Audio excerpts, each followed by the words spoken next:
নমস্কার, কুক সামন্ত চ্যানেলে তোমাদের সবাইকে স্বাগত জানাই। আমি ওখানে ক্যাপসিকাম নিয়েছি, পেঁয়াজ নিয়েছি, ধনেপাতা, কাঁচা লঙ্কা, গাজর, বাঁধাকপি, রসুন কুচিয়ে নিয়েছি, আর কর্নফ্লাওয়ার গুলেছি, আর 2টো ডিম নিয়েছি।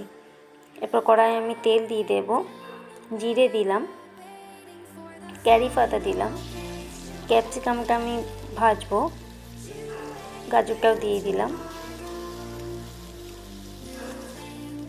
বাঁধাকপি, পেঁয়াজ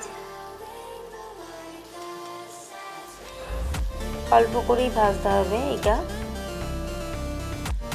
রসুনটাকে আমি ভেজে নিলাম,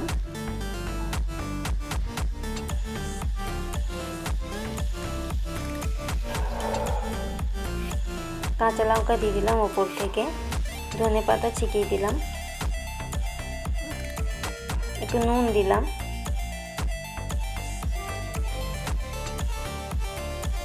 ভাজা ভাজা হয়ে গেছে, আমি এবার তুলে নেব। কড়াই একটু তেল দিয়ে ডিমটাকে আমি ফেটিয়ে রেখেছিলাম, ডিমটাকে আমি এবার ভেজে নেব। যেহেতু আমি এখানে ভুজিয়া করছি, ডিমের ভুজিয়া, তো ডিমটাকে একটু ছোট ছোট কুচি করে নেব। ভাজা সবজিগুলোকে আমি দিয়ে দিলাম,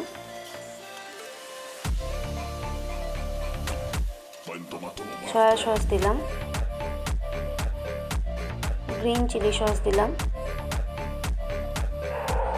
শেজওয়ান চাটনি দিলাম।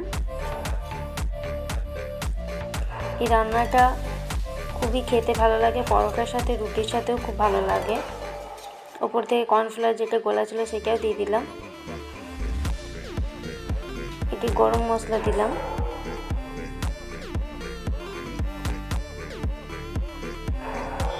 দেখো আমি ত্রিকোণ পরোটা করেছি। এই পরোটার সাথে খেতে খুবই সুন্দর লাগে, তোমরাও বানিয়ে দেখবে, খুবই ভালো লাগে।